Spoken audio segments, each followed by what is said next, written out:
Now, Review Mornings with Greg Carr and Lamont King. Tell you, interestingly, I was reading The Atlantic. I subscribed to The Atlantic, and Bombshell was dropped last week. Excellent piece by an excellent writer, journalist, McKay Coppins, who's a staff writer for The Atlantic. He received the Aldo Beckman Award from the White House Correspondents Association, which is still a thing, and they tell me. But in 2019, for his coverage of the Trump presidency, 2021, received the Wilbur Award for Religion Journalism. As the author of a couple of books, The Wilderness, a book about the battle over the future of the Republican Party, and Romney, A Reckoning, who he gestures toward Mitt Romney. I read a biography of Mitt Romney. McKay Coppins has joined us. The article, if you want to, we'll post a link to it. The Visionary of Trump 2.0, Russell Vought. Some of y'all know that name. We talked about Project 2025, particularly Chapter 2 last year. Well, apparently not enough, because he's now quarterbacking a lot of what's going on. Man, welcome, McKay Coppins, to Sirius Channel 126 Urban View Mornings. Thanks for having me. Oh, no, man, a great pleasure. Well, the timing couldn't be more fortuitous. We just saw the budget pass the House of Representatives and head over to the Senate. Could you paint the landscape for us? Who is Russell Vought? What does he have to do with what's going on right now? And let's have an open-end question like that, and then we'll jump in with some more details. And thanks for joining us. Yeah, Russell Vought is one of these interesting characters that has way more power in Washington than he has like name recognition. Like you guys talk about him on your show. I would guess that the average American has never heard his name and doesn't know who he is. But he is, I think, one of the most influential people in the Trump administration. He is director of the Office of Management and Budget, which gives him oversight over the entire kind of $6-7 trillion federal budget. And what makes him noteworthy is that, unlike people in his job in past administrations, he has a pretty radical idea of how the federal government should work. He does not believe that in kind of a traditional idea of checks and balances. He believes in something called the unitary executive theory, which basically holds that the president should have absolute, complete control over every element of the executive branch of the government, that there should be no independent agencies, that the entire kind of executive branch should be populated by political loyalists. And he has basically embarked on this project to make that come true. And this budget is part of that. You know, it's interesting. As I said, we've been talking about Project 2025 up and down the shows on these airwaves. Clay Kane, Reese Colbert, Karen Hunter, myself, and Lamont. And in Chapter 2, when he opens that chapter on the executive office of the president, he just puts it right there. He's like, Article 2, he says, according to Article 2, the president do what he wants to do. And then he quotes Federalist number 47, James Madison. And then in your article, it was fascinating to trace his origin story. I mean, talk about no separation of church and state, his upbringing, this kind of Christian conservative upbringing. Then Wheaton College, gets a law degree at George Washington, and has worked for decades on Capitol Hill. Could you walk us through how one of the things that's very interesting, and of course, like any great journalist, you tried to talk to him. He wouldn't talk. He likes that low profile. But you did quote people about him. And one of the things that you raised I thought was fascinating was that while there are people in these kind of ideologues who have these big visionary plans, this is how we could do things, he's actually one of the handful of people who knows the government inside out who could actually implement this. Could you talk to us a little bit about his work on Capitol Hill since he's come to Washington and how that's translating now into what he's trying to pull off? Yeah, I think that you hit on the key to his influence, which is that if you talk to people on kind of the right wing conservative movement, like you'll find a lot of people who talk a big game, right? Like we need to revolutionize the government, we need to overthrow the government, whatever. But very few of them actually know how the federal government works, right? And part of that is because they're just not interested in it, or they might not have like given the time and attention to dig into it. Russell Vought has, right? He spent a decade on Capitol Capitol Hill, both the House and the Senate.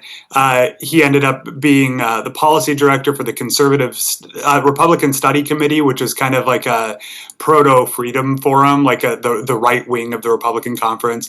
He ended up leaving to work for Heritage Action, which is like the right-wing lobbying firm arm of the Heritage Foundation. But throughout his career on Capitol Hill and in lobbying, he gained this reputation in right-wing circles for two things. One was for being exceptionally radical, and he kind of embraces the radicalism, right? Like you mentioned the church and state thing. Like if you talk to a lot of religious conservatives, they would distance themselves from the term Christian nationalist because they feel like it's kind of become like a slur. He proudly wears that identity. Like he calls himself a Christian nationalist. And then the other thing is, he was talking about these ideas, these unitary executive ideas, way before they kind of became popular in the Trump era. Like he had been back in like 2004, 5, 6, was ranting to whoever would listen to him about like, we need to fire all these federal workers, that make it so that the federal government is absolutely loyal to the president.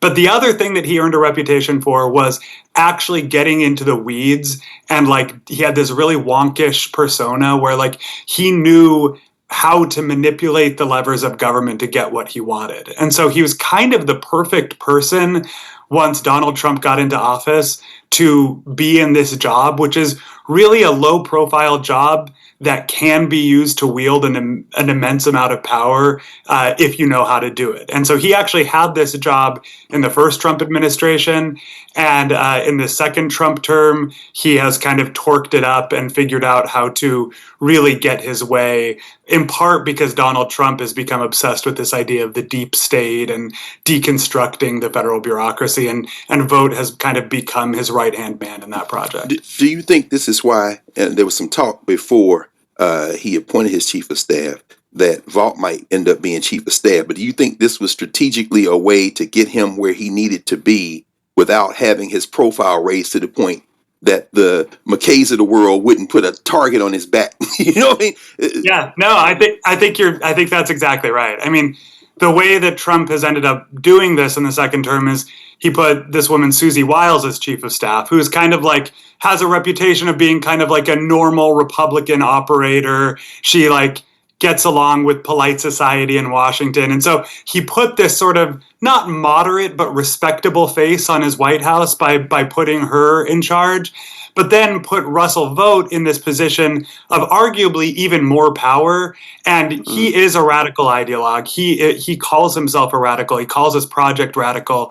And nobody really, like you said, I think that so many Americans have no idea what OMB does. They don't know that name. Like that is not traditionally a high profile job. And that's really how Russell Vought likes it. So before you go, Lamont, I just got one quick question. Yeah. This question has to do with his philosophy, and by extension, the philosophy of the ideologues who follow along with him, relative to even the concept of constitutional government. You made a very interesting, a number of interesting points, another one of which you mentioned Grover Norquist, who anybody following politics over the last 20 years know that name. You know, shrink the government down to the size you can drown in a bathtub.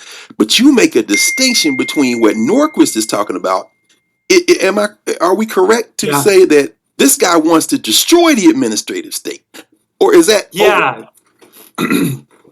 It's different, right? So like Grover Norquist and people like him talk a lot about shrinking the government, and they want a smaller government. And look, this has been an ideological debate for like a century or more in America. Absolutely. And I think, like good-natured, respectable people can have opinions on either side of that.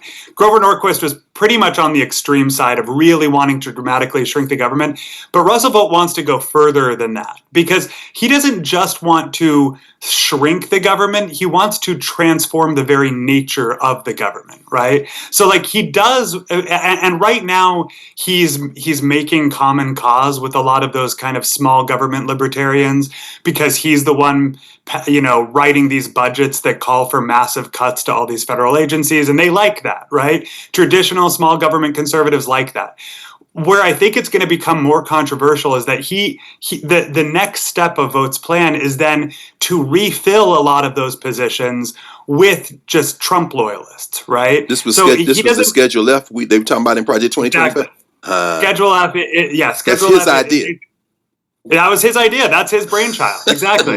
He wants to reclassify 50,000 federal workers as at-will employees who the president can fire for any reason and replace with red-capped MAGA people. And that's his idea. That's his project. And that is a lot more controversial than like just trying to make the government smaller or more efficient or whatever. Mm-hmm. Go ahead.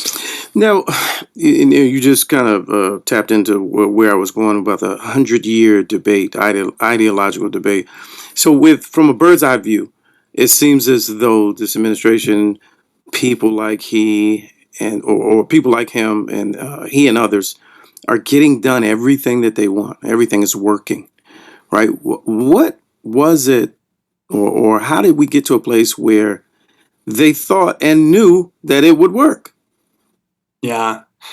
I mean, I think a couple different things conspired in their favor. One is that, I mean, we're reaching the point where we're almost a decade now into the Republican Party's kind of full, submission to Donald Trump's kind of cult of personality, right? So like in Congress, it's almost impossible to find a Republican who's willing to buck the White House. So part of what's happening, the fact that the House just passed this budget and the fact that you have heard almost no complaints from Republicans in Congress about the White House trying to unilaterally cut spending without congressional approval, which should be controversial for both parties on the Hill.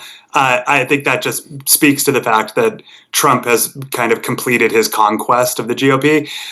The other thing, though, is that I don't even know that they knew it would work. I think that what they decided was that they weren't going to try to play by the rules. Like they weren't going to try to follow the law as traditionally understood. And I think the bet that they made was that nobody would stop them. And wow. I'm not willing to say yet that they have won because a lot of this is in litigation. A lot of this stuff is in the court. The administration has shown a willingness to defy certain court orders, but like this stuff is going to get to the Supreme Court. And even for a very conservative Supreme Court, I think some of the stuff that they're doing is going to get shot down by the Supreme Court. And then we're going to be in this place. And this is probably the most perilous stage, right? Because the question will be if the Supreme Court rules against the stuff that Russell Vought is championing and that the Trump White House is doing, will they follow that decision? Will they kind of listen to the judiciary? And if not, then we are in kind of a constitutional crisis moment. Another key point, and for those who are tuning in after we started this conversation, this is McKay Coppins, his latest article for The Atlantic, The Visionary of Trump 2.0. Russell Vought is advancing a radical ideological project decades in the making. You lead us to that very point, and then is it a misinterpretation to glean from Russell Vaught's career and his ideological trajectory that he wants that confrontation? Yeah, with the judiciary, I mean, particularly. No, I think he does. I think he is in speaking with some of his ideological allies, like Steve Bannon, for example. I interviewed him for this piece. He's close with Russ Vought. What I was told is that, critics keep saying, oh, Russell Vought is going to cause a constitutional crisis. And they'll say, yeah, that's the point. That's what we're hoping will happen. Because their bet is that in a constitutional crisis, they will come out on top, right? Mm-hmm. Like his vision for the government will win in that moment. And they think that to achieve the kind of radical transformation of the federal government, of the constitutional order that they envision, the only way to do that is through forcing a crisis. So he is deliberately picking these fights with the judiciary and with the legislative branch, believing that they will win. I didn't want to get too far afield of what you actually wrote, but do you see his fingerprints directly or indirectly, maybe some of his ideological stablemates, in these clear flouting of judicial decisions, whether it relates to sending people out of the country? I mean, he's doing the money stuff, right? Or is this part of the trajectory as well? I mean, just defy them. Yeah, Russ Vought is not supposed to be involved in immigration policy, and Right. I don't think he officially is. Okay. But where I would connect those dots is that the administration's kind of brazen defiance of court orders as it pertains to these deportations and immigration fights, I think, are setting the precedent for what's going to happen a little bit down the road when it comes to fights over congressional spending impoundments, for example. Like, impoundments is this idea that the president can decide to unilaterally cut funding that Congress has approved just because he's the president. And I should say that Congress actually passed a law during the Nixon administration outlawing this practice.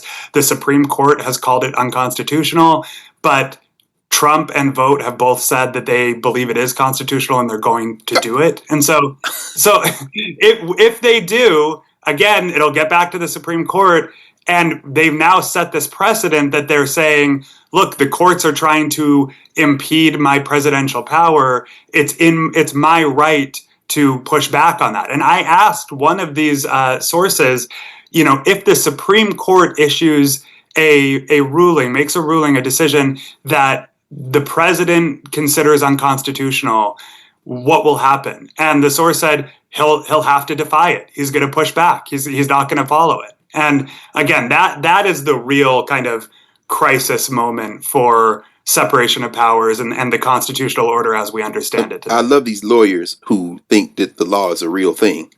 And what you just said, and of course, the cabinet members on Capitol Hill have been telegraphing this move. We heard doggone Christy Nome.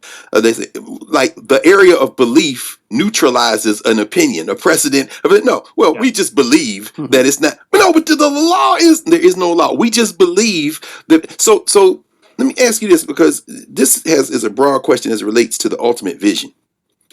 Is the ultimate vision of a Russ Vought a theocracy? Because obviously right now it's a coalition of people who have a common interest, but we know that Steve Bannon is different than Elon Musk, that Musk is different from not only Bannon, but Russ Vought. I mean, they all have different interests. Is Vought's interest to try to create a theocracy? And if that's the case, I'm thinking about the stuff that went down in North Carolina last year, the whole floating of the independent state legislature theory. They got stopped at the Supreme Court, but another theocrat on the Supreme Court, as far as I'm concerned, Sam Alito, is good for the idea. What is their ultimate vision? Is it to remake it as a white theocracy, and how could their strategies change depending on whether it's state level, whether it's federal level, and is Vought invested more in the ideological trajectory than he is in any kind of detail when it comes to trying to figure out how in the hell you're going to get 330 million people to stand up and salute something that is so obviously fringe that they will never do it? Yeah, you're putting your finger on an interesting question that I don't feel like I was able to answer in my reporting, because the question that I kept having was like, to what end does he want to do all of it? What is the end goal? Partly because, and I get at this tension at the end of the piece, like partly because it's likely that a Democrat will be in the Oval Office someday again, maybe very soon, and it would seem counterproductive to conservative goals to remake the constitutional order to concentrate so much power in the Oval Office when you know that you're not going to control the Oval Office forever, right? So what is the idea here? Like I said, he calls himself a Christian nationalist. I have seen people speculate that, some of this, the idea here is that concentrating all this power could then be wielded to, produce or fulfill Christian nationalist goals at the end of the day. I didn't really get into that, and I didn't talk to kind of people who would know about that, really. Sure. But I will say, like, this question of to what end, like, was not satisfactorily answered to me by anyone I talked to, which suggests to me that, like, there probably is still more digging to do. And I think you're asking fair questions. No, to the end, right before the end, let's say constitutional crisis, let's say the judicial, takes a position and the administration says, "No, we're not following that." What in that moment? What are the people expected to do? What do you think? I mean, Yeah, I mean, this is why I actually, like, even as a Washington, journalist who writes about this bleak stuff, like, I still am not. I don't want to give in to fatalism. I think that the danger in talking about this stuff often is that, like, people become fatalistic and say there's nothing we can do. We're in, like, an inevitable democratic backsliding that is going to end in autocracy or theocracy or whatever. And, like, I don't think that's true. I think that politics still exists, and there is still plenty of room for popular pushback to these policies, whether that's in the form of elections, where we have midterm elections coming up next year. We have local and state elections all over the place, whether that's in the form of mass protests, activism, civil society. Like, there is still plenty of room to operate here. And I always say in these conversations that it's worth remembering that Donald Trump is still not popular in this country. Like, That's right. He won the election, but, like, his approval ratings are well below 50%. People, especially if you ask polling questions about this stuff in particular, it does not poll well. And so, I just don't think it's a foregone conclusion that they're going to accomplish everything they want in a country this big, this diverse, and that has so many people, even a majority, that oppose the course they're taking. Absolutely. And McKay, I mean, I think this conversation is evidence of not only the pushback, but of the specific role of the fourth estate. Your reporting has been excellent across the board, and this is just another example of the responsibility of media and reporting. Could you maybe say a few words about what you perceive to be the role of news and news media in this moment? Yeah.